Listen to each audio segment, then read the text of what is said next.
이봐 병사. 얼굴이 왜 그래? 누가 때렸는지 보고하게 남자 숙소를 급습한 원스타 여군 감찰단장. 피멍든 병사를 보고 이게 훈육이야? 라며 간부들을 싹 다 체포하는 이야기입니다.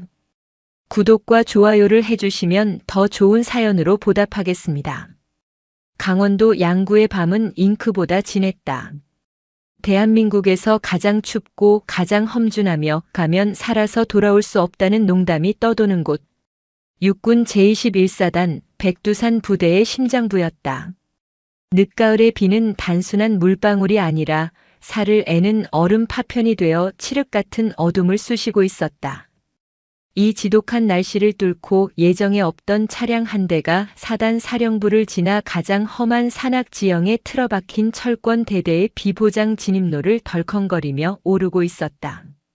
차량의 와이퍼가 필사적으로 움직였지만 쏟아지는 폭우와 짙은 안개는 한치 앞을 허락하지 않았다. 단장님 정말 가시겠습니까? 조수석에 앉은 오소령이 긴장으로 마른 침을 삼키며 물었다. 그의 시선은 뒷좌석에 꼿꼿이 앉아있는 별 하나가 선명한 전투모를 쓴 여성에게 향해 있었다.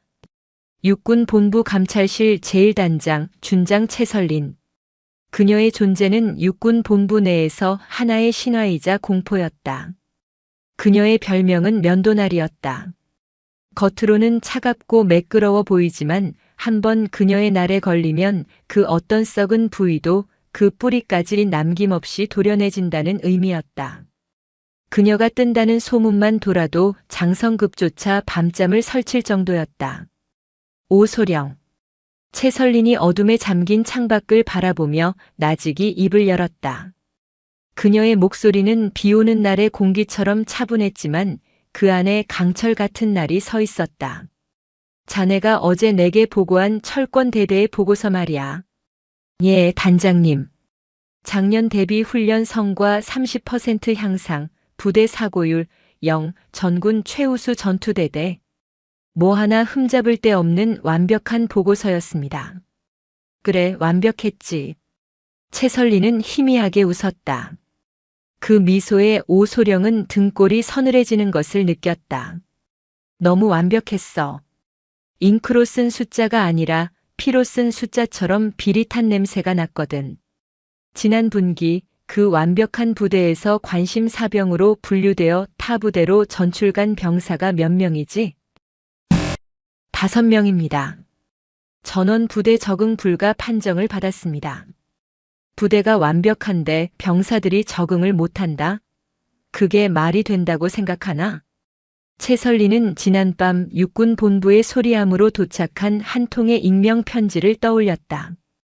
글씨는 공포로 떨리고 있었고 내용은 지옥을 묘사하고 있었다. 살려주십시오. 이곳은 군대가 아닙니다. 제발 저희를 구해주십시오. 원래 오늘 우리의 공식 감찰 일정은 사단 본부였어. 사단장이 준비한 깨끗한 식당에서 모범적인 장교들과 저녁을 먹는 거였지. 하지만 난 그 잘 차려진 밥상보다 저 어둠 속에서 썩어가는 상처를 직접 봐야겠어. 방향 돌려. 대대 본부가 아니라 가장 구석에 있는 생활관으로. 하지만 단장님 보고도 없이. 보고를 하면 연극을 준비하겠지. 나는 연극을 보러 온 게 아니야. 분장실 뒤편의 진짜 얼굴을 보러 온 거지. 차량은 위병소의 경고판을 무시하듯 더 깊은 어둠 속으로 미끄러져 들어갔다. 철권 대대. 대대장 천무진 중령이 지배하는 이 작은 왕국은 자신들을 향해 다가오는 면도날의 존재를 까맣게 모르고 있었다. 철권 대대 제7중대 3생활관. 자정이 가까운 시간, 공식적인 소등 시간은 한참 전에 지났다. 하지만 생활관의 그 누구도 잠들지 못했다. 수십 명의 병사가 침상 위에 부동자세로 앉아 숨소리조차 죽인 채 공포에 떨고 있었다. 생활관 중앙 불이 꺼진 어둠 속에서 퍽, 퍽 하는 둔탁한 소리만이 주기적으로 울려 퍼졌다. 이병. 고하늘. 누군가 신음처럼 내뱉었다. 내가 내가 오늘 작업 중에 삽을 부러뜨려서 우리 중대 전체가 이 고생을 하는 거야. 알아, 몰라. 죄송합니다. 죄송하면 다야, 이 개새. 퍽. 이번에는 군홧발이 복부를 걷어차는 소리가 들렸다. 무릎 꿇린 병사 이병 고하늘이 비명도 지르지 못하고 앞으로 고꾸라졌다. 그는 입대한 지 이제 갓 2달.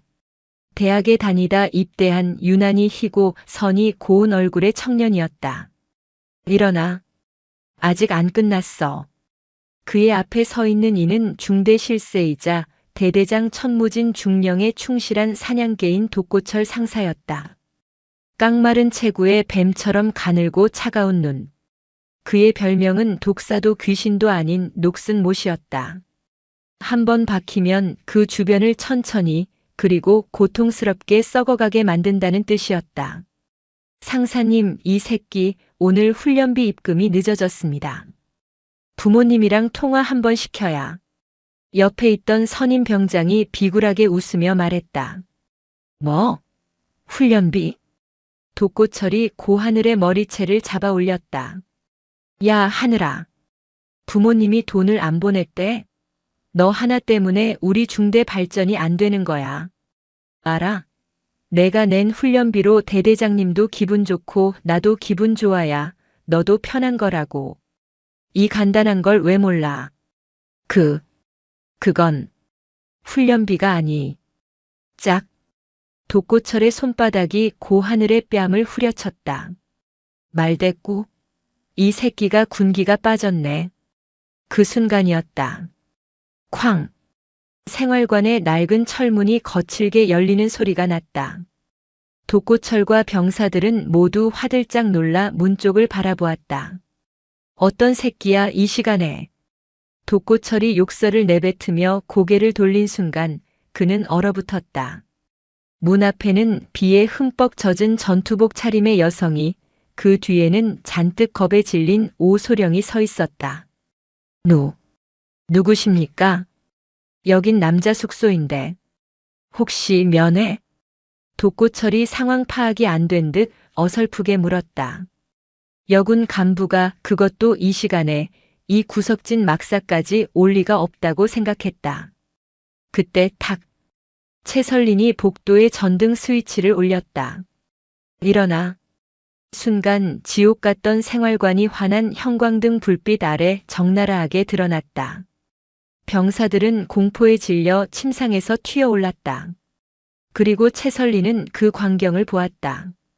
그녀의 눈에 들어온 것은 중앙에 무릎 꿇린 채 피투성이가 된 이병 고하늘의 모습이었다. 터진 입술, 시퍼렇게 부어오른 눈. 그리고 그녀는 고하늘에게 시선을 고정한 채 천천히 걸어 들어왔다. 그녀의 구둣발 소리가 생활관의 침묵을 갈랐다. 지금 뭐 하는 짓이었나? 그녀의 목소리는 조용했지만 그 안에 담긴 무게의 독고철은 저도 모르게 뒷걸음질 쳤다. 누군데? 감히. 전체 차렷. 오소령이 비명처럼 외쳤다. 육군 본부 감찰단장 최설린 준장님이시다. 감찰단장께 대하여 경례. 준장? 독고철의 눈이 믿을 수 없다는 듯 커졌다. 별 하나. 그것도 여군이? 이 밤중에. 병사들은 혼비백산하여 경례를 붙였지만 최설리는 그 경례를 받지 않았다. 그녀는 피투성이인 고하늘의 앞에 멈춰 섰다. 일어나. 고하늘은 공포에 질려 그녀를 올려다보지도 못했다. 괜찮다. 일어나. 최설린이 그의 팔을 잡아 일으키려던 순간 고하늘이 악 하는 고통스러운 신음을 내뱉었다. 최설린의 손길이 닿은 팔 부분이었다. 최설린의 눈빛이 가늘어졌다. 그녀는 고하늘의 전투복 소매를 걷어 올렸다. 오소령은 저도 모르게 입을 막았다. 전투복 소매 아래 드러난 팔은 인간의 팔이 아니었다. 시퍼렇고 검붉고 노랗게 변색된 멍 자국들이 마치 물감을 칠해놓은 듯 끔찍하게 뒤덮여 있었다. 이게 훈련인가? 최설린이 독고철을 향해 돌아보았다. 그녀의 목소리는 양구의 겨울 바람보다 더 차가웠다. 아, 아닙니다. 저 새끼가 오늘 훈련 중에 계단에서 굴렀습니다. 그래서 계단? 최설리는 고하늘의 반대편 팔솜에도 걷어 올렸다. 그곳 역시 마찬가지였다. 양쪽 팔로 동시에 넘어졌나? 뺨도 계단 모서리에 부딪혔고, 입술은 계단이 물어뜯었나? 면도날의 서슬 퍼런 논리가 독고철의 심장을 꿰뚫었다. 에이. 독고철이 말을 더듬는 사이 생활관의 모든 병사들이 고개를 숙인 채 벌벌 떨고 있었다. 최설리는 그들의 얼굴을 하나하나 훑어보았다. 고하늘뿐만이 아니었다. 다른 병사들의 얼굴에도 목덜미에도 숨길 수 없는 폭력의 흔적들이 남아 있었다. 이곳은 생활관이 아니었다. 거대한 도살장이었다. 하늘소령. 예, 단장님. 이 생활관 즉시 폐쇄한다. 이 자리에 있는 모든 병사 전원 증인이다. 그리고 저자. 그녀가 독고철을 가리켰다. 현 시간부로 상관 살해 미수 및 병사 상습 폭행 혐의로 현행범 체포한다. 헌병대 불러. 아니, 내가 직접 부르지. 잠깐만. 바로 그때 생활관 문이 다시 열리며 술 냄새가 확 풍겼다. 아니, 이 밤중에 무슨 소란이야. 독고 상사 아직도 저 새끼 교육. 거대한 덩치의 사내. 철권 대대장 중령 천무진이었다. 그는 방금까지 관사에서 술판을 벌이다 뒤늦게 위병소의 보고를 받고 달려오는 길이었다. 그리고 그의 눈에 별을 단 여군이 보였다. 천무진 중령의 등장은 끔찍한 연극의 산막이 오르는 것과 같았다. 그는 185cm가 넘는 키에 훈련으로 다져진 거대한 근육질의 몸을 가지고 있었다. 그의 얼굴은 술기운으로 벌겋게 달아올라 있었고 그가 내뿜는 알코올과 위압감은 생활관의 공기를 다시 한번 질식시킬 듯했다. 그는 최설린의 어깨에 달린 별 하나를 힐끗 보더니 이내 피식 웃었다. 그 웃음에는 존경이나 두려움이 아닌 노골적인 무시와 조롱이 담겨 있었다. 아이고, 이게 누굽니까? 별까지 다신 높은 분이 이 늦은 밤에 사내놈들 땀내 나는 곳까지 어쩐 일이십니까? 그는 경례조차 하지 않았다. 대신 독고철 상사에게 턱짓을 하며 물었다. 독고, 이 여성분은 누구신가? 혹시 저 고하늘이 놈 애미라도 되나? 아들 멍든 거 보고 놀라서 달려오셨어? 푸하. 독고철은 그제야 긴장이 풀린 듯 혹은 든든한 백이 등장한 것에 안도하며 천박하게 웃었다. 중령님, 그게 아니라 육군본부에서 나오신 감찰단장님이시랍니다. 준장이시랍니다. 준장? 하. 천무진은 이제 대놓고 그녀를 위아래로 훑어보았다. 마치 진기한 구경거리라도 만난 듯한 시선이었다. 아, 육본 날이셨어? 그것도 여군 준장? 이야, 출세하셨네. 우리 같은 촌놈들은 평생 구경도 못할 분이 어쩌다 이 누추한 곳까지 행차하셨답니까? 그의 말 한마디 한마디에는 감히 여자가 별을 달고 감히 여자가 이 최전방해라는 뼈가 시릴 정도의 멸시가 담겨 있었다. 오소령이 분노로 얼굴이 붉어져 앞으로 나섰다. 중령, 지금 누구 앞에서? 됐어, 오소령. 최설린이 손을 들어 그를 막았다. 그녀의 얼굴은 놀랍도록 평온했다. 마치 폭풍우가 몰아치기 직전의 고요한 바다처럼. 천무진 중령이라 했나.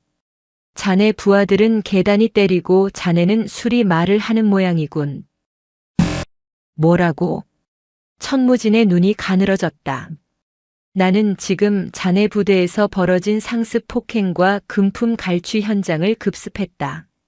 적이 피투성이가 된 병사가 그 증거고 끔찍한 멍자국을 달고 있는 이 병사들이 모두 증인이다. 증거? 증인? 천무진이 코웃음을 쳤다. 단장님, 여자라서 세상을 너무 순진하게 보시는 모양인데. 그는 생활관을 한 바퀴 빙 둘러보았다. 공포에 질린 병사들은 그의 시선이 닿을 때마다 고개를 숙였다. 얘들아, 내가 너희들 때렸냐? 돕고 상사가 너희들한테 돈 뺏었어? 침묵. 그 누구도 감히 그렇다고 말하지 못했다. 그들에게 천무진과 독고철은 법이었고 채설리는 하룻밤 스쳐 지나갈 손님일 뿐이었다. 손님이 떠나면 이곳은 다시 지옥이 될 것이다. 보셨습니까, 단장님? 천무진이 거들먹거리며 채설린 앞에 섰다. 아무도 그렇다고 말하지 않잖습니까? 저 고하늘이 놈은 훈련 중에 다친 게 맞습니다. 단지 요즘 애들이 너무 유약해서 멍이 좀 쉽게 드는 것뿐이죠. 그걸 가지고 폭행이니 갈취니 하시면 저희 같은 야전 지휘관들은 참 힘 빠집니다. 그는 채설린의 귀에 대고 속삭이듯 말했다. 이곳은 양구입니다, 단장님. 서울의 그 깨끗한 사무실이 아니라고요. 이곳에선 강한 수컷의 방식이 필요합니다. 약한 놈은 도태되고 강한 놈만 살아남죠. 단장님께서 끼어드실 그런 부드러운 동네가 아니란 말입니다. 그는 암컷은 끼어들지 말라는 야만적인 선언을 한 것이나 다름없었다. 수컷의 방식이라. 채설린이 나직이 은조렸다. 그리고 그녀는 모두가 예상치 못한 행동을 했다. 그녀는 천무진의 거대한 가슴팍을 향해 자신의 구두 앞코로 망설임 없이 차올렸다. 전혀 예상치 못한 공격에 술에 취해 있던 천무진이 숨을 삼키며 뒤로 물러났다. 감히. 이게 내 놈들이 말하는 수컷의 방식인가? 채설린의 눈이 면도날처럼 번뜩였다. 약한 놈은 도태된다고. 좋아. 지금부터 이 생활관에서 가장 약한 놈이 누군지 가려보지. 그녀는 천무진을 지나쳐 독고철 상사에게 다가갔다. 독고철은 본능적인 위협을 느끼고 주먹을 꽉 쥐었다. 너. 채설린이 그의 가슴팍에 달린 상사 계급장을 손가락으로 툭 쳤다. 내 놈이 말한 훈련비라는 거. 그거 대대장 관사로 들어간 술값이었나? 아니면 내 놈 주머니로 들어간 쌈짓돈이었나? 무슨. 내가 이 생활관 문을 열고 들어왔을 때 공기 중에 냄새가 났어. 피냄새, 땀냄새. 그리고 아주 역겨운 녹냄새가. 그녀는 독고철의 귓가에 그만이 들을 수 있는 목소리로 속삭였다. 내 놈 별명이 녹슨 못이라지. 하지만 내 눈에는 그저 썩어 문드러진 쇠붙이로밖에 안 보여. 그리고 나는 그런 쇠붙이를 보면 갈아버리고 싶은 충동이 들거든. 에이. 여자가. 독고철이 이성을 잃고 그녀에게 손을 올리려던 바로 그 순간. 움직이지 마. 생활관 문이 다시 열리고 이번에는 완전 무장한 헌병 특수임무대 SDT 대원들이 쏟아져 들어왔다. 오소령이 채설린의 눈짓을 받고 이미 무전으로 부른 뒤였다. 헌병들의 총구가 정확히 천무진과 독고철을 겨누었다. 천무진 중령, 독고철 상사. 채설린이 그들 사이를 유유히 걸어 나오며 말했다. 너희들은 방금 상관 모욕 및 감찰 방해 혐의 그리고 반란 수괴 혐의를 추가했다. 반란이라니. 말도 안 돼. 상관의 정당한 명령을 거부하고 지휘 계통을 무시하며 부하들을 선동해 지휘관을 겁박하려 한 것. 이게 반란이 아니면 뭐지? 그녀는 멍하니 서 있는 병사들을 향해 돌아섰다. 너희들이 두려워하는 것이 무엇인지 안다. 저자들이 사라져도 또 다른 천무진, 또 다른 독고철이 올까봐 두려운 거겠지. 그녀는 피투성이인 고하늘의 손을 잡았다. 하지만 오늘 내가 그 고리를 끊겠다. 너희들이 암컷의 울음소리라고 무시했던 내 목소리가 사실은 너희 같은 수컷들의 목을 겨누는 면도날의 비명이었다는 것을 지금부터 증명해주지. 채설린의 눈이 사냥을 시작하는 아모랑이처럼 빛나고 있었다. 전원 체포해. 저들의 입에서 살려달라는 진짜 암컷의 울음소리가 나올 때까지 모든 것을 벗겨내. 헌병 특수임무대의 날카로운 움직이지 마. 라는 외침은 지난 몇 달간 제7중대 3생활관을 지배해온 천무진과 독고철의 야만적인 권위를 단숨에 무력화시켰다.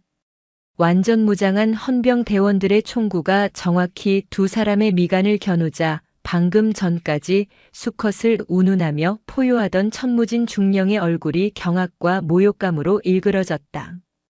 술기운이 순식간에 날아가는 듯 했다. 에이. 미친. 천무진이 감히 계집이라는 단어를 다시 입에 올리려던 순간 채설린이 그보다 한 발 빨랐다. 천무진 중령, 독고철 상사.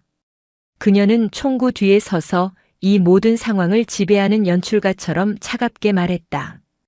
지금 이 순간부로 두 사람을 직권 남용, 상관 모욕, 감찰 방해, 그리고 병사 상습 폭행 및 금품 갈취의 현행범으로 체포한다. 내 감찰단장 직권으로 발부하는 긴급 체포영장이다. 저항은 불필요할 거다. 저항할 시에는 반란 수괴 혐의를 추가해 현장에서 사살해도 좋다는 허가를 받아두었으니 그녀의 목소리는 비에 젖은 양구의 밤 공기보다 더 서늘했다. 사살이라는 단어가 튀어나오자 천무진의 거대한 덩치가 움찔했다. 그는 이 여자 준장이 단순히 겁을 주거나 절차를 따지는 행정가가 아니라 정말로 쏠 수 있는 사람이라는 것을 본능적으로 깨달았다. 끌어내. 채설린의 명령이 떨어지자 헌병들이 두 사람의 팔을 뒤로 꺾어 플라스틱 수갑을 채웠다. 이거 나. 이거 못 나. 내가 누군지 알아. 너 채설린. 내가 사단장님께. 아니 군단장님께. 천무진이 발악했지만 헌병은 그의 등을 군홧발로 찍어 눌러 복도로 끌어냈다. 녹슨 못독고철 상사는 자신의 별명이 무색하게 단 한마디의 저항도 하지 못했다. 그는 뱀처럼 차가웠던 눈에 이제야 진짜 공포가 무엇인지 깨달은 쥐에 그것을 담고 있었다. 두 개의 거대한 악이 사라진 생활관은 그러나 평온을 되찾지 못했다. 지배자가 사라진 자리에 그보다 더 거대한 침묵이 내려앉았다. 수십 명의 병사들은 여전히 부동자세로 서서 고개를 숙인 채 벌벌 떨고 있었다. 그들의 눈에 채설린은 구원자가 아니었다. 그저 더 강력한 포식자 혹은 하룻밤의 태풍일 뿐이었다. 태풍이 지나가면 이 땅을 관리하는 지배자는 또다시 그들일 것이라는 뿌리 깊은 공포가 그들의 혀를 묶고 있었다. 채설린은 그 공기를 읽었다. 그녀는 면도날이었다. 그녀는 이 병사들의 피부의 벤멍 자국뿐만 아니라 그들의 뼛속까지 스며든 공포의 독을 보고 있었다. 오소령. 예, 단장님. 이 생활관 이대로 보존한다. 육군 중앙수사단 과학수사팀이 올 때까지 이 생활관 전체를 범죄 현장으로 통제선 설치해. 저기 핏자국, 부러진 삽자루 모든 것이 증거다. 알겠습니다.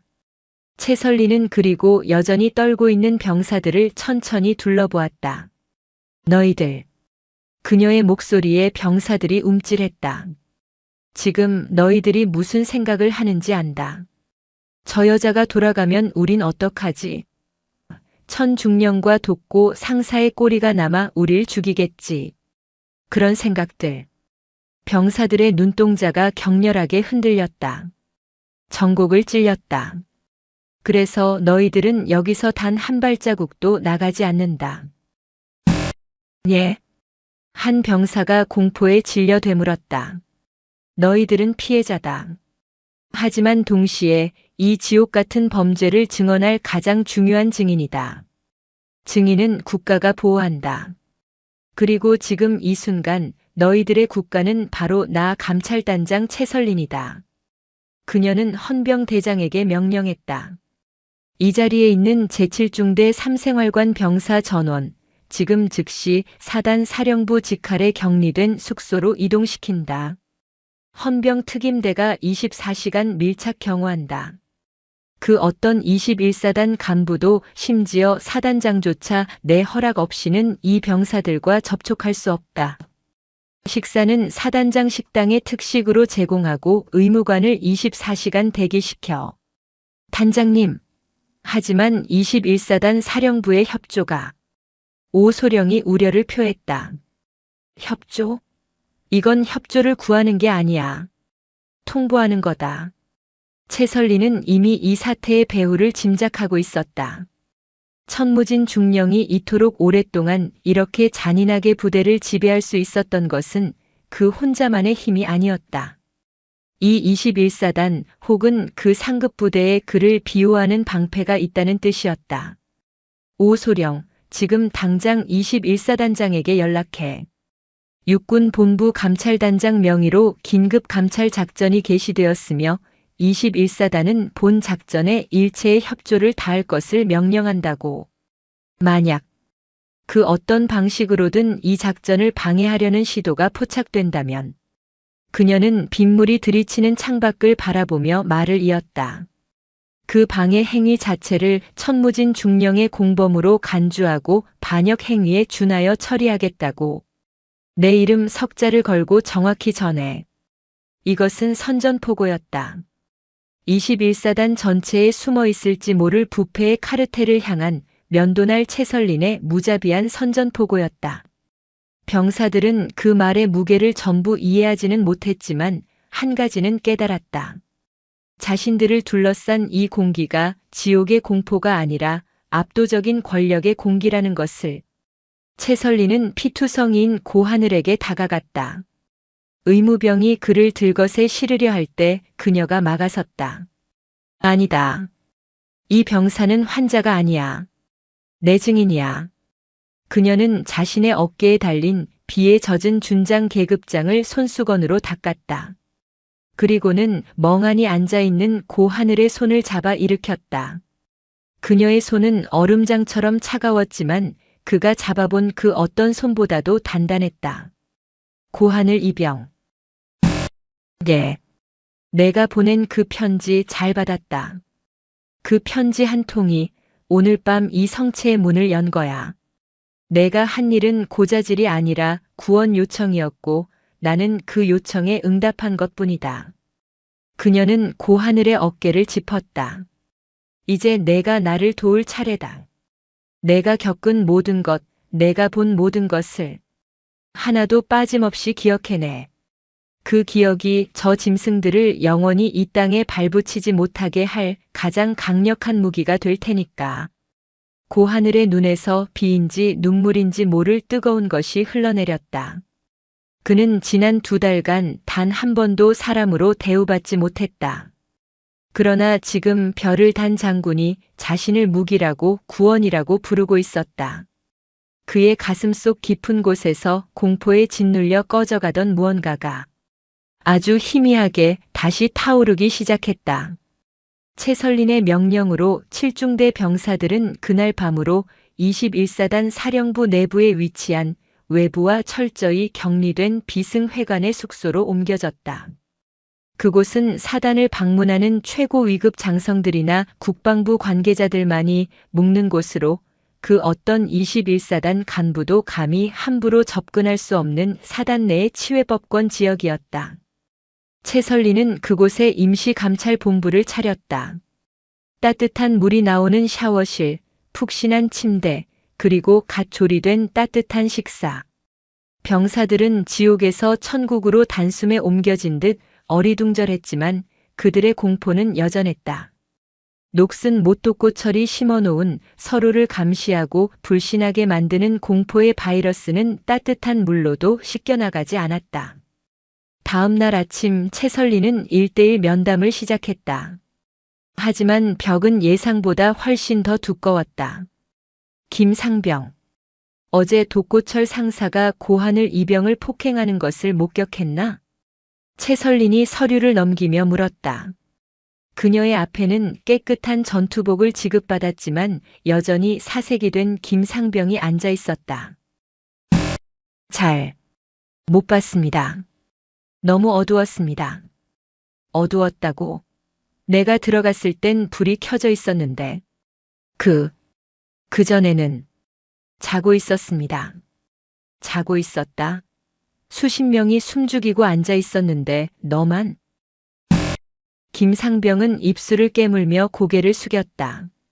명백한 거짓말이었지만 그는 진실을 말하는 것보다 거짓말을 하는 것이 더 안전하다고 판단한 것이다. 다음 병사도 마찬가지였다. 이일병, 너도 팔에 멍자국이 있군. 이건 어떻게 된 거지? 넘어졌습니다. 훈련 중에 산에서 굴렀습니다. 이 멍은 구른 자국이 아닌데 일정한 간격으로 긴 막대기 같은 것에 맞은 자국이야. 의무관의 1차 소견이다.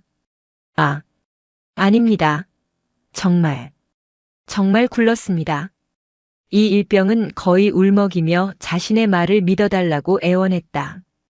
그는 채설린이 무서운 것이 아니었다. 그녀가 떠난 후가 무서웠다. 면담은 지지부진했다. 오소령이 초조한 얼굴로 채설린에게 다가왔다. 단장님, 이래서는 안 되겠습니다. 병사들이 입을 열지 않습니다. 공포가 생각보다 훨씬 깊습니다. 천무진과 독고철이 이 21사단 내에 자신들의 귀를 심어 놓았다고 우리가 떠나면 배신자들을 색출해 죽여버릴 거라고 협박한 모양입니다.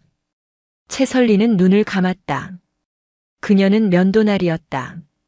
억지로 쑤시는 것이 아니라 가장 약한 틈을 파고들어 정확하게 잘라내는 것이 그녀의 방식이었다. 강압적인 신문은 안 돼. 저들은 이미 폭력에 질려 있어. 우리마저 저들을 압박하면 저들은 영원히 입을 닫을 거다. 그녀는 김상병의 면담 기록을 다시 훑어보았다. 김상병. 부모님 양구 읍내에서 백두산 꿀 가게 운영. 오소령. 이 김상병 다시 불러와.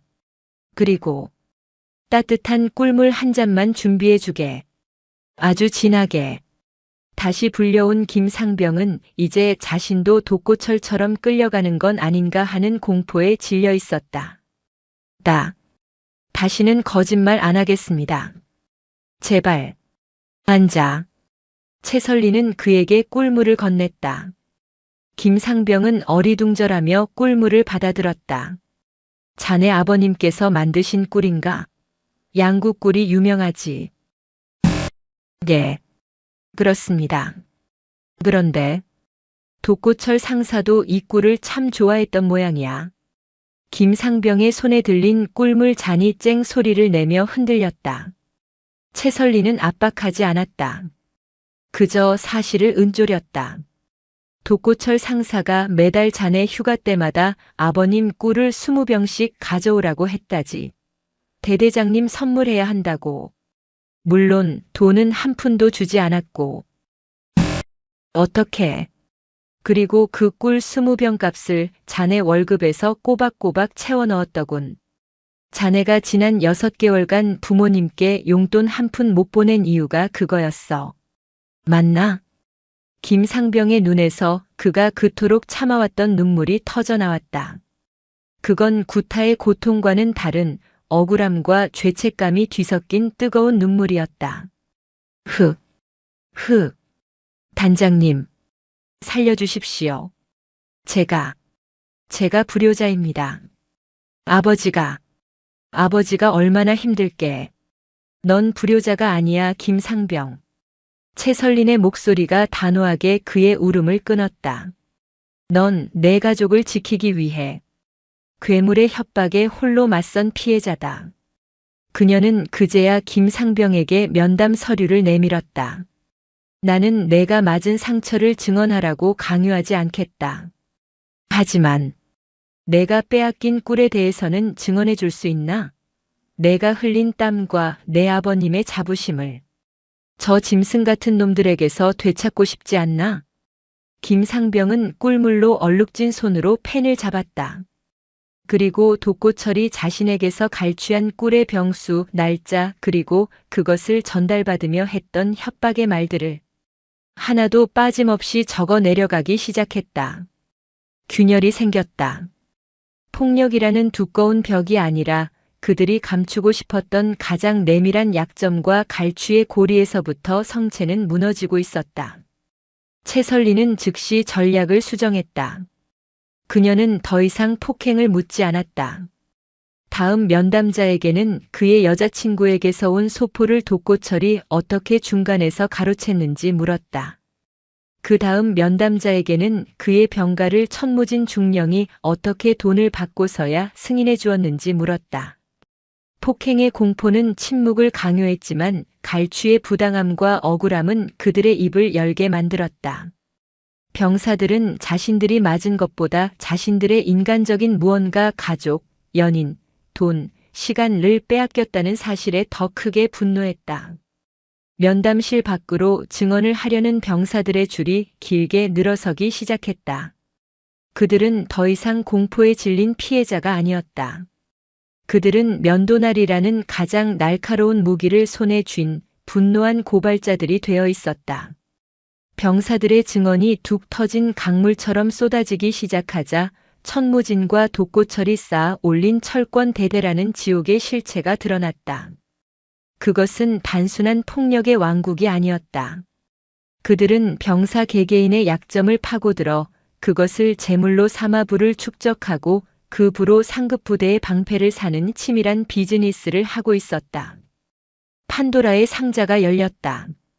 독고철이 병사들에게서 뜯어낸 훈련비와 갈취한 물품들은 천무진 중령의 손을 거쳐 정기적으로 21사단 사령부의 누군가에게 상납되고 있었다.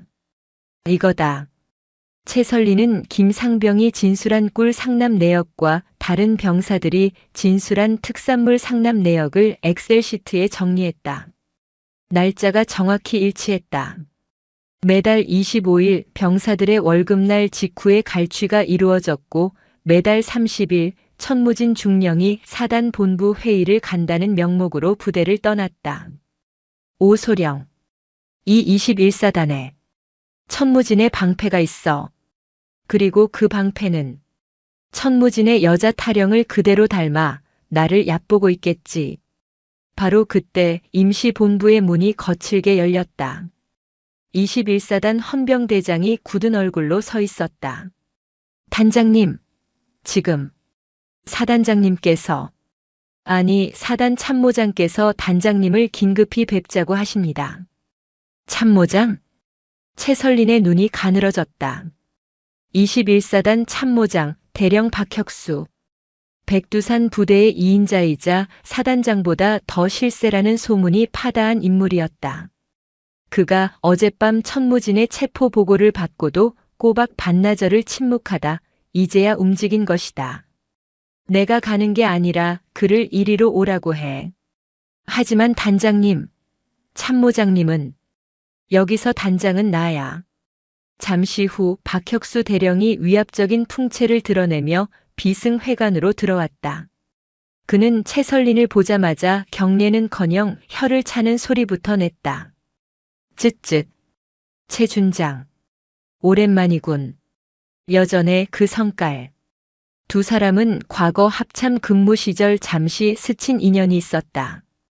그때도 박혁수는 엘리트 여군 장교였던 채설린을 아니 꼽게 보던 무리 중 하나였다. 박 대령. 용건만 하지. 난 지금 바빠서 말이야. 채설린이 서류에서 눈도 떼지 않고 말했다. 용건? 용건은 채 준장이 만든 거 아닌가? 박혁수가 테이블을 손가락으로 두드렸다. 아무리 육본 감찰단이라지만 해도 너무하는군. 사단장의 승인도 없이 예하 부대 대대장을 현행범으로 체포해. 그것도 여자 혼자 밤중에 남자 막사에 뛰어들어서? 이거. 그림이 아주 흉해. 그는 여자 혼자와 남자 막사라는 단어의 노골적인 성희롱의 뉘앙스를 담았다. 박 대령. 내 감찰 활동의 성별을 운운하는 건 내 권위에 대한 모독으로 간주하겠네. 권위? 하. 박혁수가 비웃었다. 천무진 중령, 그 친구가 좀 거칠긴 해도 일 하나는 끝내주게 하는 놈이야. 전군 최우수 부대. 그거 아무나 만드는 거 아니라고. 여자인 채 준장은 이해 못할 우리 같은 야전 군인들의 방식이라는 게 있어. 병사들 몇 놈 먹든 거, 그거 다 강군을 만들기 위한 훈육이야. 훈육이라. 채설리는 그제야 서류에서 눈을 떼고 박혁수를 똑바로 쳐다보았다. 박 대령. 그럼 이것도 훈육의 일환인가? 그녀는 책상 위에 노트북을 돌려 화면을 보여주었다. 화면에는 천무진 중령 월별 상납 리스트라는 제목의 엑셀 파일이 띄워져 있었다. 매월 30일. 박혁수 참모장. 현금 300 및 양구 특산물 벌꿀, 송이 전달. 박혁수의 안색이 순식간에 굳었다. 이게 천무진 중령의 개인 컴퓨터에서 나온 파일이야. 보험이라는 이름의 폴더에 들어있더군. 물론 그런 파일은 없었다. 그것은 병사들의 증언을 토대로 채설린이 재구성한 그러나 진실인 함정이었다. 어설픈 거짓말. 천무진이 컴퓨터 따위를 다룰 줄 아는 놈이. 아, 그래. 채설린이 여유롭게 웃었다. 그럼 이건 어떤가? 그녀는 노트북 옆에 있던 서류 봉투를 그에게 밀었다. 봉투 안에는 백두산 꿀 가게의 거래 장부 사본과 박혁수 대령의 자택 주소로 특산물이 배송된 택배 영수증 사본 수십 장이 들어있었다. 박혁수의 손이 그 증거물 위에서 파르르 떨렸다. 천무진은 하이에나인 줄 알았더니 그 뒤에 숨어서 찌꺼기를 받아먹는 방패가 있었군. 그게 바로 자네였어, 박혁수 대령. 채설린이 자리에서 일어났다. 그녀의 그림자가 앉아있는 박혁수를 완전히 덮었다. 천무진이 병사들을 훈육이라는 이름으로 쥐어짤 때 자네는 그 훈육의 대가로 내 놈의 배를 채우고 있었던 거야. 병사들의 멍 자국 하나하나가 다 내 놈의 술값이고 내 놈 마누라의 명품백이었던 거지. 너. 천무진이 수컷의 방식을 운운하더니 그 뒤에 숨은 진짜 수컷은 따로 있었네. 그런데 어쩌나. 내 눈에는 자네 역시 암컷이 버린 뼈다귀나 함는 비겁한 하이에나 새끼로밖에 안 보이는데. 채설린.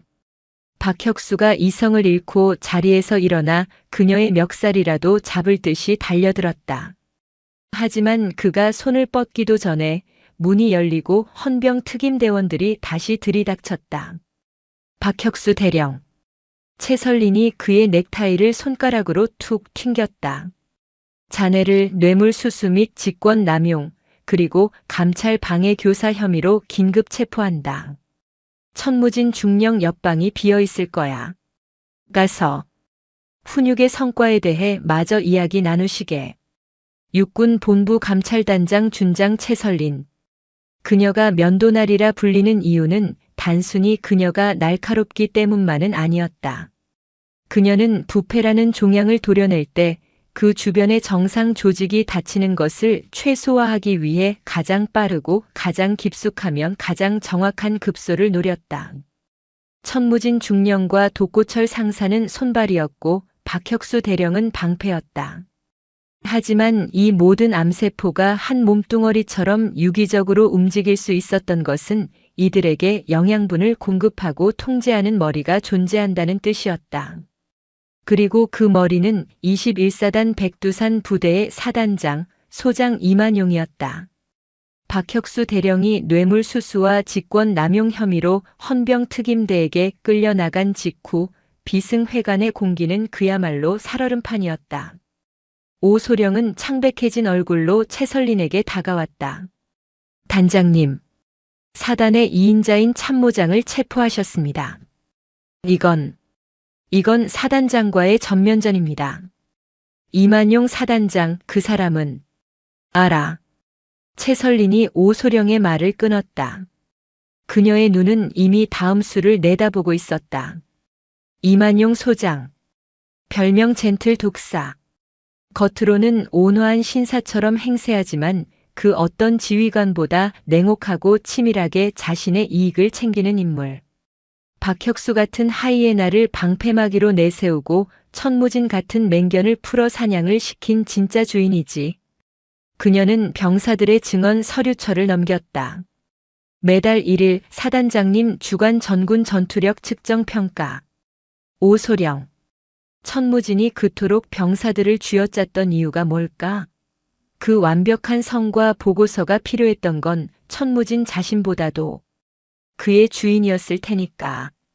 바로 그때 임시본부의 전화벨이 찢어질 듯 울렸다. 사단장 집무실에서 걸려온 직통 전화였다. 오소령이 긴장하며 수화기를 들었지만 최설린이 그의 손을 막고 직접 수화기를 들었다. 육군본부 감찰단장 준장 최설린입니다. 수화기 너머에서는 잠시 예상치 못한 목소리에 당황한 듯한 침묵이 흘렀다. 이윽고 뱀이 비늘을 스치는 듯한 차갑고도 매끄러운 중년 남성의 목소리가 들려왔다. 아, 최 준장이 직접 받았군. 내 집무실로 잠시 와줄 수 있겠나? 보고를 좀 받아야겠는데. 어젯밤부터 내 사단 안에서 일어난 이 모든 소란에 대해서 말이야. 이만용 사단장이었다. 그는 보고라는 단어를 사용함으로써 자신이 여전히 이 사단의 지휘관이며 최설리는 그의 아래임을 분명히 하려 했다.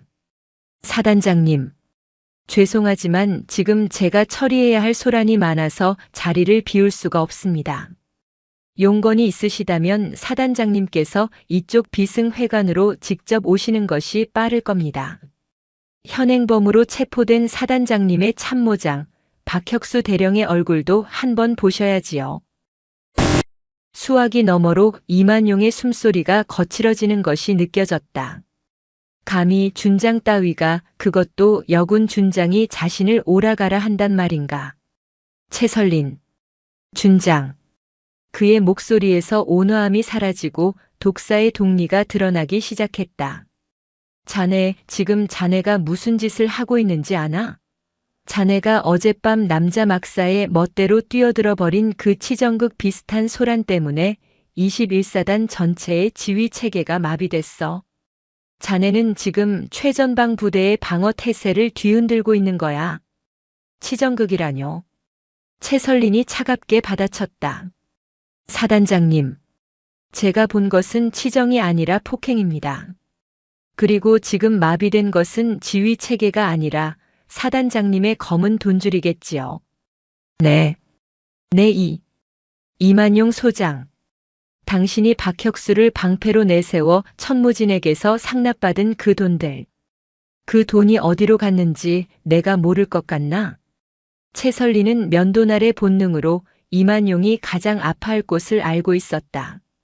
그녀는 병사들의 증언과 박혁수의 상납 리스트를 교차 분석하며 하나의 거대한 자금 흐름을 찾아낸 터였다.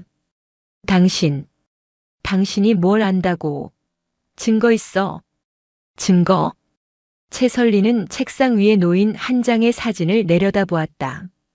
그것은 어젯밤 천무진의 관사를 수색할 때 그의 개인 금고에서 발견된 보험이었다. 사단장님, 지난달 사모님 생신 선물로 사셨다는 그 5천만 원짜리 다이아 목걸이. 그거 참 아름답더군요. 천무진 중령이 성의를 다해 골랐다고 사진까지 찍어 보냈던데. 그 돈이 이병 고하늘의 부모님이 피눈물을 흘리며 보낸 훈련비였고 김상병 아버님의 벌꿀을 팔아넘긴 돈이었다는 건 알고 계셨습니까? 수화기 너머 이만용의 숨소리가 완전히 멎었다. 그는 천무진이 그토록 치밀한 보험을 들어놓았으리라고는 상상도 못했던 것이다. 최 준장. 이건 오해야. 그건 그저 내 아내가. 오해? 최설린의 목소리에 경멸이 서렸다. 당신은 당신 아내의 목에 걸릴 돌멩이 하나를 위해 당신의 병사들이 피멍으로 짐승처럼 쓰러져 가는 것을 훈육이라는 이름으로 포장했어.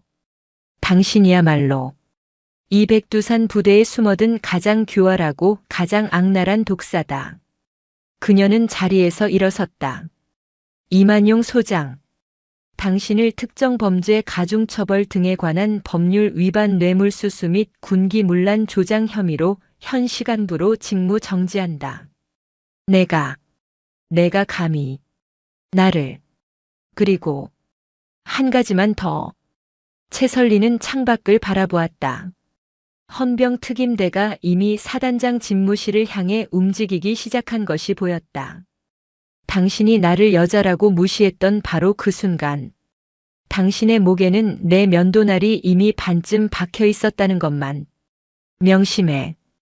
채설리는 수화기를 내려놓았다. 21사단의 머리가 그렇게 잘려나갔다. 21사단의 사단장과 참모장이 동시에 직무 정지되고 대대장급 지휘관이 현행범으로 체포된 사건. 이것은 단순히 강원도 양구의 한 부대에서 일어난 일이 아니었다.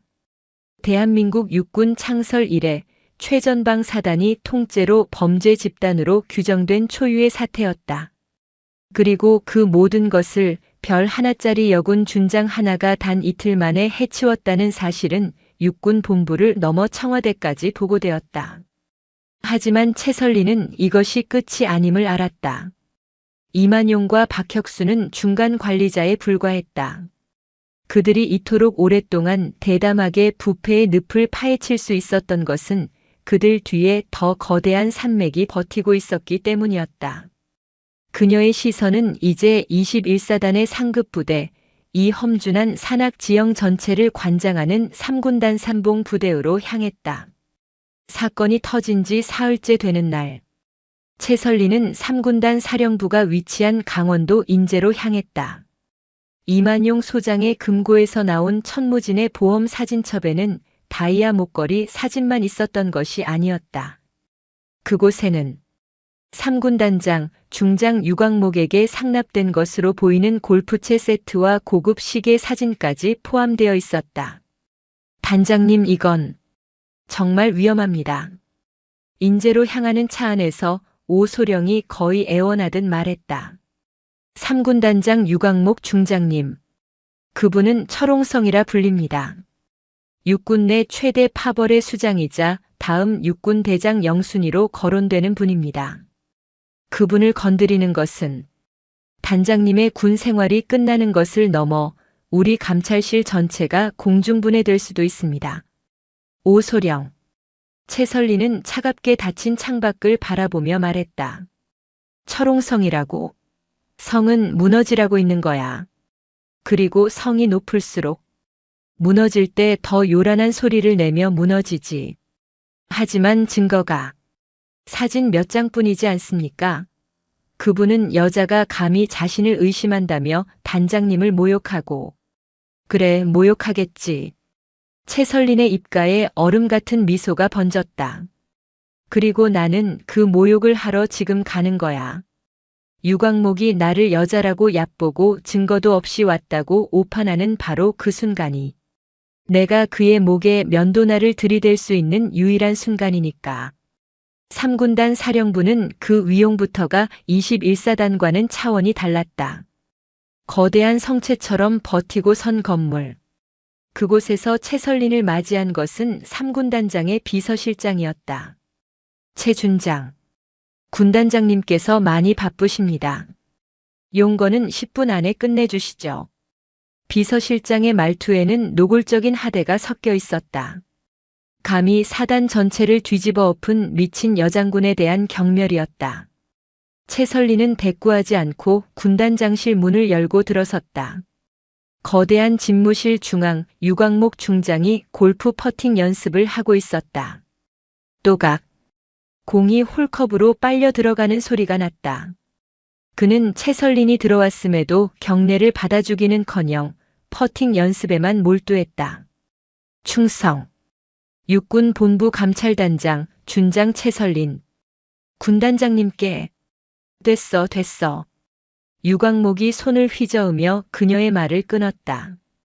그는 그제야 고개를 들었다. 거대한 체구 맹수처럼 번득이는 눈. 철옹성이라는 별명에 걸맞은 위압감이었다. 최 준장, 자네가 요즘 아주 핫하다더군. 그치? 우리 21사단을 아주 걸레짝으로 만들어놨어. 부패한 부분을 도려냈을 뿐입니다. 부패? 하. 유광목이 퍼터를 바닥에 쿵 내리찍었다. 그게 부패로 보이나? 내 눈에는 그저 야전의 거친 방식일 뿐이야. 최전방은 말이야, 최 준장. 자네가 근무했던 그 깨끗한 계룡대 사무실이 아니라고. 여긴 짐승처럼 싸워야 하는 곳이야. 그러려면 짐승 같은 훈련도 필요한 법이고. 그가 최설린에게 성큼성큼 다가왔다. 그런데 자네가 여자의 그 감성적인 기준으로 멍이 들었네, 돈을 좀 걷었네 하면서 쑤시고 다니니까 부대 전체가 무너진 거야. 자네가 이 3군단 전체의 사기를 꺾어놨어. 사기가 꺾인 것이 아니라 환부가 드러난 것입니다. 그리고 군단장님. 최설리는 그의 위압적인 눈빛을 피하지 않고 똑바로 마주보았다. 그 짐승 같은 훈련이라는 게 매달 30일 천무진 중령이 군단장님께 들고 온 그 골프채와 시계를 포함하는 것입니까? 뭐라고? 유광목의 얼굴이 순간 굳었다. 자네, 지금 이만용 소장이 입을 열었습니다. 군단장님. 자신은 중간 전달책에 불과했다고. 모든 것은 군단장님의 지시였다고 말입니다. 물론 이만용은 아직 입을 열지 않았다. 이것은 최설린의 면도날이 가하는 가장 위험한 공격이었다. 거짓말. 그놈이 거짓말입니까? 좋습니다. 최설린은 준비해온 서류 봉투를 그의 책상 위에 던졌다. 유광목이 긴장하며 봉투를 열었다. 봉투 안에서 나온 것은 골프채나 시계 사진이 아니었다. 그것은 유광목 중장의 아들이 한 달 전 육군 사관학교가 아닌 평범한 대학 학군단 ROTC 출신임에도 불구하고 전군이 탐내는 육군 본부 핵심 보직으로 발령받은 인사기록 서류 사본이었다. 이게 이상하지 않습니까, 군단장님? 이 특별한 인사가 나기 정확히 일주일 전 이만용 소장이 군단장님께 특별한 성의를 보였고 그 직후 군단장님께서 육군 본부 인사참모부장 최설린의 동기이자 그녀가 도움을 요청했던에게 특별한 부탁을 하셨더군요. 유광목의 얼굴이 잿빛으로 변했다. 그는 최설린이 고작 골프채나 시계 같은 하찮은 뇌물 증거를 들고 자신을 협박하러 왔다고 생각했다. 그래서 여자의 치기 어린 행동이라 얕보고 고함을 쳐서 쫓아내려 했다. 하지만 그녀는 그의 가장 치명적인 아킬레스건을 들고 온 것이었다. 자네, 나를 뒷조사했어? 감찰단장의 임무는 먼지를 터는 것이 아니라 먼지가 쌓인 원인을 찾는 것입니다. 천무진과 이만용이 그토록 썩어 들어갈 수 있었던 원인. 그 철옹성 같던 방패. 그게 바로 아들의 앞길을 위해 부정 청탁을 서슴지 않았던 군단장님 당신의 부정이었습니다. 유광목 중장이 책상 위를 쓸어버리며 포효했다. 당장 나가. 에이. 유광목 중장. 최설린의 목소리가 법정의 선고처럼 울려 퍼졌다. 당신을 직권 남용 및 부정 청탁 및 금품 등 수수의 금지에 관한 법률 위반 혐의로 육군 본부에 정식 수사 요청합니다. 당신이 말한 그 짐승의 세계에서는 자식을 위해 성을 무너뜨리는 아비도 결국 다른 짐승에게 잡아먹히더군요. 철옹성 유광목은 자신의 집무실 의자에 그대로 주저앉았다. 그의 시대가 한 여자 준장의 면도날에 의해 처참하게 무너져 내리는 순간이었다. 3군단장 유광목 중장의 직무가 정지되고 육군 본부의 대대적인 감찰이 시작되자 강원도 전역의 육군 부대는 그야말로 핵폭풍을 맞은 듯 했다. 철옹성이 무너졌다는 소식은 그동안 최설린 저 여자가 얼마나 가겠어? 라며 비웃던 모든 부패한 간부들의 숨통을 조였다. 그들은 깨달았다. 채설리는 여자라서 감성적인 것이 아니라 면도날이라서 자비가 없다는 것을. 이제 채설린의 시선은 다시 양구 21사단으로 돌아왔다. 머리와 몸통은 잘라냈지만 부대의 실핏줄까지 퍼져 있던 궤전은 아직 남아 있었다. 천무진과 독고철이 체포된 이후에도 철권 대대의 일부 간부들과 선임 병사들은 여전히 상황 파악을 못하고 있었다. 야, 똑바로 안 해? 봤지? 저 미친 X 하나 때문에 지금 부대가 이 모양 이 꼴이야. 우리가 정신 바짝 차려야 해. 사단장님, 참모장님 다 날아갔는데. 우린. 닥쳐. 그분들은 돌아오신다. 우리가 할 일은 저 비승회관에 숨어있는 배신자 놈들을 기다리는 거야. 그놈들이 다시 여기로 돌아왔을 때 진짜 지옥이 뭔지 보여줘야지. 아직도 정신을 못 차린 중대장과 부사관들이 남은 병사들을 협박하며 내부 입단속을 시키고 있었다. 이 보고를 받은 채설리는 즉시 비승회관에 보호 중이던 7중대 병사들을 강당으로 소집했다. 그리고 그녀는 놀라운 제안을 했다. 오늘부로 너희들의 격리는 끝난다. 병사들의 얼굴이 하얗게 질렸다. 예, 단장님, 지금 돌아가라고요? 저희 죽습니다. 아니, 채설린이 그들을 막아 세웠다. 너희들은 환자가 아니라 증인이라고 했다. 그리고 이제 너희들은 심판자가 될 시간이다. 그날 오후 21사단 전 간부가 사단 연병장에 비상 소집되었다. 육군 본부 특별수사단의 명령이었다. 모두가 무슨 일인지 몰라 어리둥절해하고 있을 때 연병장 단상 위로 채설린 준장이 올라섰다. 그리고 그녀의 뒤를 이어 비승회관에 머물던 7중대 병사 전원이 깨끗한 전투복과 전투모 차림으로 당당하게 단상 위로 도열했다.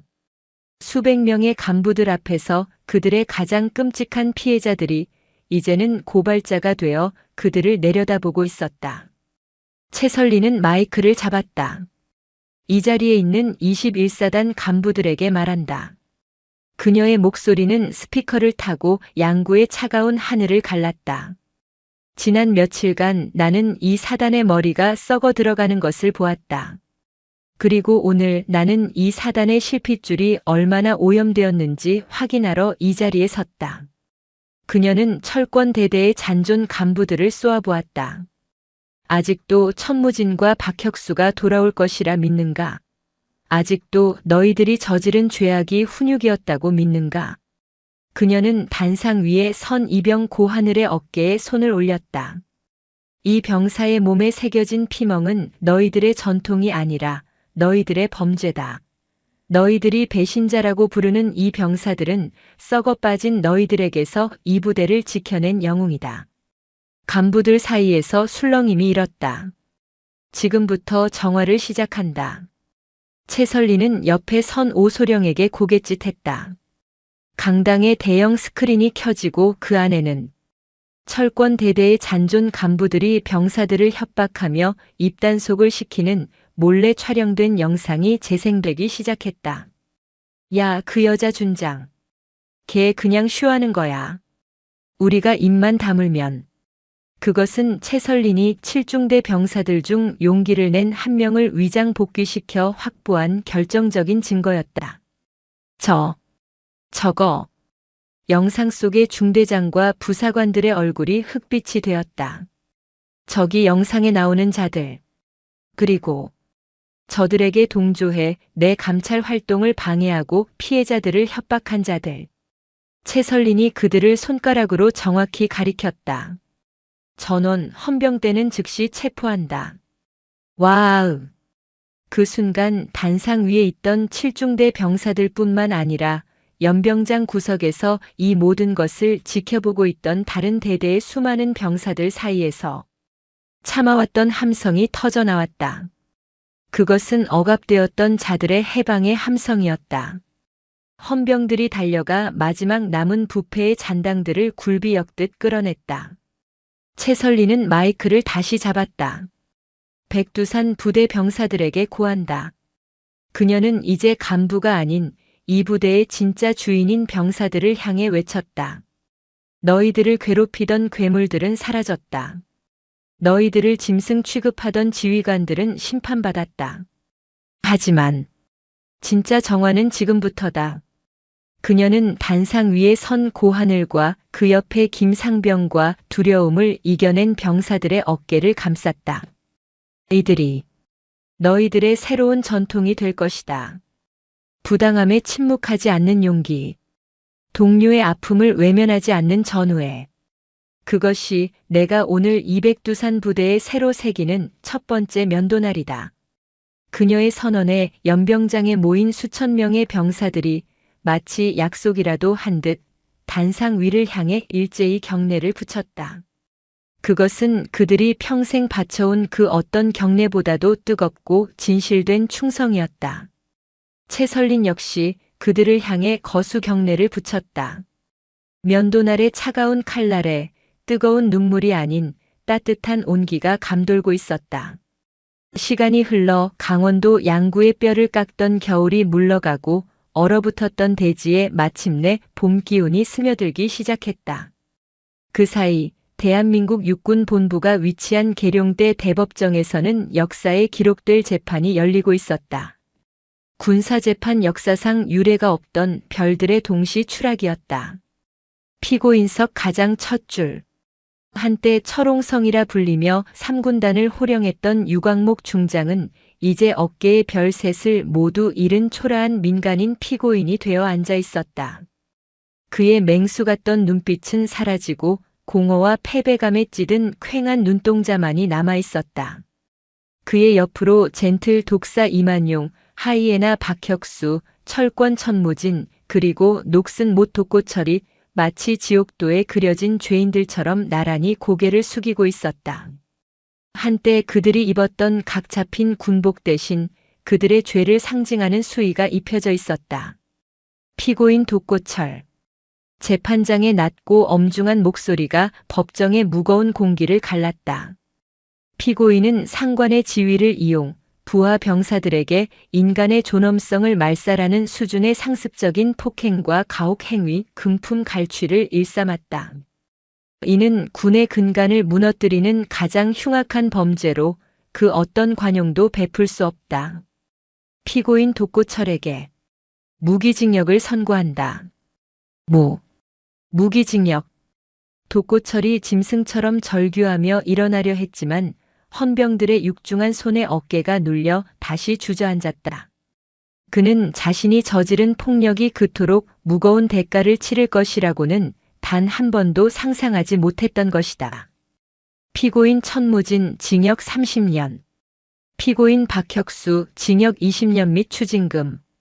심판은 자비가 없었다. 재판장은 젠틀 독사 이만용을 향해 고개를 돌렸다. 피고인 이만용. 사단의 지휘관으로서 부하들의 고통을 방관한 것을 넘어 부패의 정점에서 병사들의 피고름을 짜내 사적 이익을 취했다. 또한 진실을 밝히려는 상급 감찰관의 정당한 임무 수행을 치정극 따위로 모독하며 방해하려 한 죄질이 극히 불량하다. 징역 25년. 마지막으로 재판장은 유광목을 바라보았다. 피고인 유광목. 군단장이라는 막중한 직무를 사유화하여 아들의 안위를 위해 부정을 청탁하고 그 대가로 예하부대의 거대한 부패를 비호했다. 피고인의 그릇된 부정이 수백 명의 다른 아들들을 지옥으로 몰아넣었다. 징역 30년을 선고한다. 철옹성은 그렇게 자신의 아들 때문에 그리고 수백 명의 남의 아들들 때문에 완전히 무너져 내렸다. 방청석 맨 앞줄.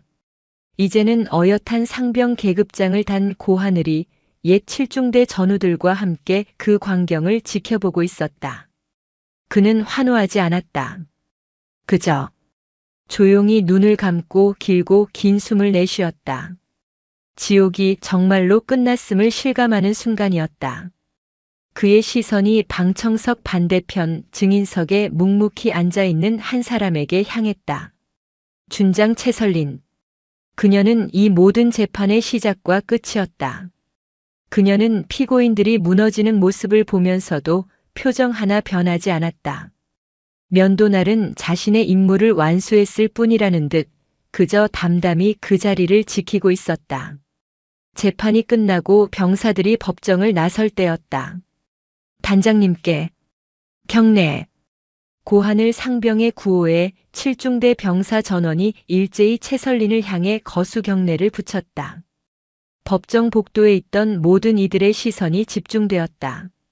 채설린은 그들 앞에 멈춰 섰다. 그리고 그들의 경례에 한치의 오차도 없는 완벽한 거수 경례로 답했다. 고생했다, 고 상병.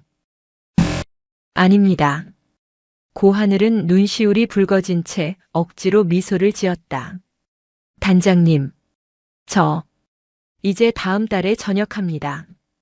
벌써? 축하한다. 사회에 나가면 뭘 할 생각이지? 아직 잘 모르겠습니다. 하지만 한 가지는 압니다. 단장님께서 제게 가르쳐 주신 것처럼 그 어떤 부당한 것과도 타협하지 않고 살 겁니다. 채설리는 대답 대신 고하늘의 어깨를 강하게 두드려 주었다. 그것은 그녀가 할 수 있는 가장 따뜻한 격려였다. 몇 달 후 다시 찾은 강원도 양구 21사단. 부대는 완전히 달라져 있었다. 철권 대대라는 이름은 역사 속으로 사라졌고 백두산 수호 대대라는 새로운 이름이 붙었다. 이만용과 천무진의 흉상처럼 서 있던 낡고 어두운 삼생활관 건물은 중장비에 의해 완전히 철거되고 있었다. 그 자리에 햇살이 잘 드는 신식 생활관이 지어지고 있었다. 부대 입구에는 새로운 슬로건이 걸렸다. 폭력은 전통이 아니다. 전우회가 전통이다. 새로 부임한 대대장은 병사들과 함께 풋살을 하며 땀을 흘리고 있었다. 독고철 상사 같은 부사관은 더 이상 보이지 않았다. 새로 충원된 젊은 부사관들은 병사들에게 녹슨 못이 아니라 길을 밝히는 등대가 되기 위해 노력하고 있었다. 야, 이병, 정신 안 차려? 생활관에서 갓 일병이 된 병사가 새로 들어온 신병에게 소리쳤다. 신병이 긴장으로 몸을 굳히자 일병은 픽 웃으며 신병의 어깨에 팔을 둘렀다. 내가 그렇게 무섭냐? 하하. 장난이야, 장난. 긴장 풀어. 여긴 그런데 아니야. 모르지? 우리 부대가 대한민국에서 제일 무서운 면도날이 직접 싹 다 밀어버린 부대라고. 넌 아주 좋은 때 온 거야. 그는 신병에게 음료수를 건네며 자신이 고하늘 상병에게 들었던 전설 같은 그날 밤의 이야기를 시작했다. 공포는 사라지고 그 자리에는 자부심과 전설이 남았다. 그리고 다시 계룡대 육군본부. 준장 채설린의 집무실 문에는 새로운 명패가 걸렸다. 육군본부 병영혁신 단장 준장 채설린. 그녀는 21사단의 부패를 도려낸 공로를 인정받아 단순히 감찰을 넘어 육군 전체의 문화를 바꾸는 중책을 맡게 되었다. 그녀의 면도날은 이제 썩은 부위를 도려내는 것을 넘어 육군의 낡은 관행을 면도하고 새로운 살이 돋아나게 하는 더 큰 임무를 부여받은 것이다. 똑똑. 단장님 손님입니다. 문을 열고 들어온 사람은 말끔한 사복 차림의 청년 고하늘이었다. 그는 전역을 마치고 학교로 돌아가기 전 그녀에게 마지막 인사를 하러 온 것이었다. 단장님. 아니, 이젠 어떻게 불러야 할지 편하게 해. 고하늘 군. 채설린이 웃으며 그에게 차를 건넸다. 군복을 벗은 고하늘은 그저 평범하고 건강한 20대 청년의 모습이었다. 정말 감사했습니다. 단장님이 아니었다면 저는 아마 아니. 채설린이 그의 말을 막았다. 내가 아니었어도 누군가는 했을 일이다. 그리고 내가 할 수 있었던 건 고하늘군, 자네가 그 어둠 속에서 보낸 그 편지 한 통 덕분이었어. 용기는 별을 단 내가 낸 게 아니라 아무것도 가진 것 없던 자네가 낸 거야. 그녀는 창밖을 바라보았다. 1년 전 비가 쏟아지던 양구의 밤과는 다른 맑고 투명한 계룡의 하늘이 보였다. 사람들은 나를 면도날이라고 부르지. 그들은 내가 여자라서 감성적일 거라 비웃다가 내가 자비 없이 모든 것을 베어버리자 이번엔 독하다고 수군거리더군. 그녀가 찻잔을 들었다. 하지만 말이야, 고하늘군. 면도날의 진짜 목적이 베는 거라고 생각하나? 아니, 면도날의 진짜 목적은 드러내는 거야. 수염과 때에 가려진 그 사람의 진짜 맨 얼굴을 드러내는 거지. 그녀는 고하늘을 바라보며 미소 지었다. 그 미소는 더 이상 면도날의 차가움이 아닌 따뜻한 봄볕의 그것이었다. 나는 저들이 짐승의 가죽을 뒤집어 쓰고 숨겨왔던 폭력을 드러냈을 뿐이고 자네와 자네의 전우들이 공포라는 껍질 속에 숨겨두었던 용기를 드러냈을 뿐이야. 그리고 보게. 자네의 그 맨 얼굴이 얼마나 훌륭한가. 고하늘은 더 이상 아무 말도 할 수 없었다. 그저 뜨거워진 눈시울을 감출 뿐이었다. 채설리는 그가 떠난 뒤 다시 서류에 집중했다. 그녀의 다음 감찰 목표는 또 다른 철옹성을 향하고 있었다. 그녀의 전쟁은 끝나지 않았다. 하지만 이제 그녀는 혼자가 아니었다. 그녀가 구해낸 수백 명의 고하늘이 각자의 자리에서 그녀가 가르쳐준 용기로 새로운 면도날이 되어가고 있을 터였다. 양구 백두산에 뜬 그날의 태양처럼 그녀는 그렇게 이 거대한 조직의 가장 어두운 곳을 향해 묵묵히 빛을 비추고 있었다. 오늘도 요지경 사연을 잘 들어주셔서 감사합니다.